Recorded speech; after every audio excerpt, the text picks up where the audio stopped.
me just start with this whole thing about woke. You know what woke means? It means you're a loser. Everything woke. Everything woke. It's true. Everything woke turns to shit. We will fight the woke in the businesses. We will fight the woke in government agencies. We will fight the woke in our schools. We will never, ever surrender to the woke agenda. Over the last decade, and especially the last several years, the word woke has taken on a life of itself and a brand new meaning than what it was originally intended to mean. Woke has been turned into a word that means something totally different than what it was originally intended for. Conservatives, bigots, right-wingers, and racists use it as a derogatory term to label anything that is deemed left-leaning, progressive, or diverse. Racially diverse character? Woke. Historically black college and institution meant to uplift black people? Woke. Laws meant to dismantle systemic racism? Woke. But the use of the word isn't just used in a disparaging way by Republicans and Republicans only. It actually has a bipartisan use. We see leftists and progressive and allies alike using the word woke to refer to anything that even can slightly mean progressive. But where did it come from and how did it evolve into what it means in our current society today? My name's Andre, and this is the Redacted History Podcast.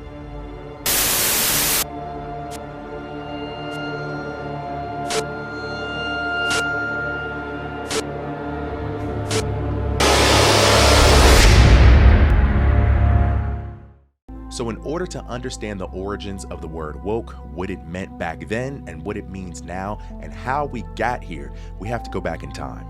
The word woke in the context as it relates to society and pop culture is actually really old. We can trace its origins all the way back to the early to mid 20th century. The term woke, or the concept of wokeness or being woke as it was originally intended, has been a part of black communities for decades and generations. The idea of wokeness, or to stay woke, started as a watchword amongst the African American community. And to be honest, we were talking about the idea of staying woke amongst our community before we even know that that's what we were saying. In this country, African Americans have always had to remain vigilant and aware amongst each other, whether we're talking about the 18th and 19th centuries when it came to slavery and being covert around the slave master or the plantation owner, whether we're talking about the 20th century when it came to being vigilant and staying aware amongst each other during Jim Crow.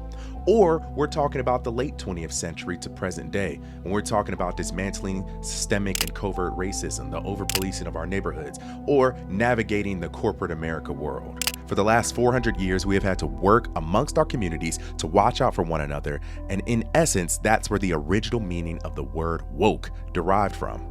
We can look at several places to find the lineage of the word woke as we have seen it used in the last decade. The earliest known uses and examples of the term wokeness refers to black people as waking up to a new reality. Activist Marcus Garvey can be quoted in 1923 saying, "Wake up Ethiopia, wake up Africa." And this was a call to global black citizens to become more socially and politically conscious. 15 years later, in 1938, a blues musician named Huddie Ledbetter used the phrase "stay woke" in a song called Scottsboro Boys, and this song was a form of protest. You see, the Scottsboro Boys were 9 African-American boys accused in 1931 of raping 2 white women in Scottsboro, Arkansas. He showed me the Scottsboro Boys, and I shake hands with him, so I made this little song about down there. So I advise everybody to be a little careful when they go along through that, but stay woke, keep their eyes open. Ledbetter explicitly used the term "stay woke" in this song as a call to black Americans to remain aware and vigilant and to understand the dangers of white America. This meaning remained constant for over 70 years. The word and idea of woke touched the mainstream again in the early 1960s when novelist author William Melvin Kelly penned a New York Times piece titled "If You're Woke, You Dig It." In this piece, Kelly describes that a lot of the origins of the cool language and socially popular language in our culture derives from the black community and the black experience. At the time, he referred to phrases like cool and dig, and the popularity of black culture and how these phrases and terms became cool to us, thus becoming cool to outside demographics, thus being stolen by those same people. Kelly states, "The Negro's pride in this idiom is that of a man who watches someone else do ineptly what he can do well.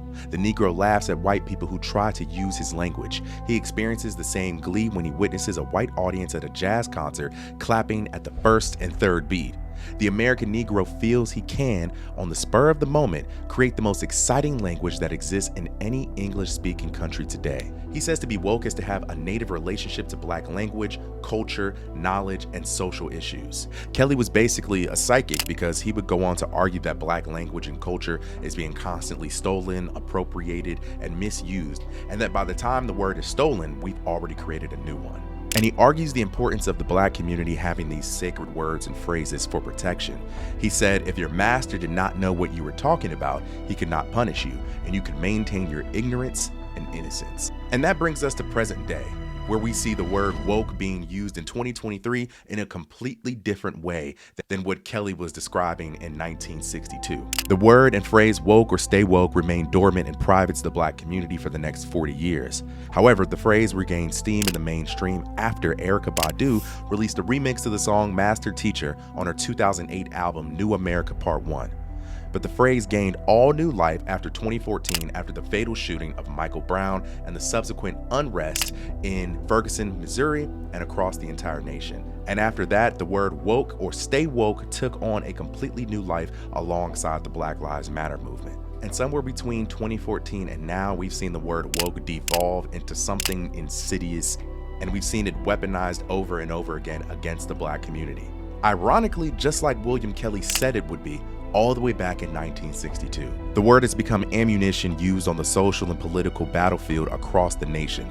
And instead of being used for Black people by Black people as a means of protection, it's being used to describe anything diverse or left-leaning. It's being used against us to paint us as weak.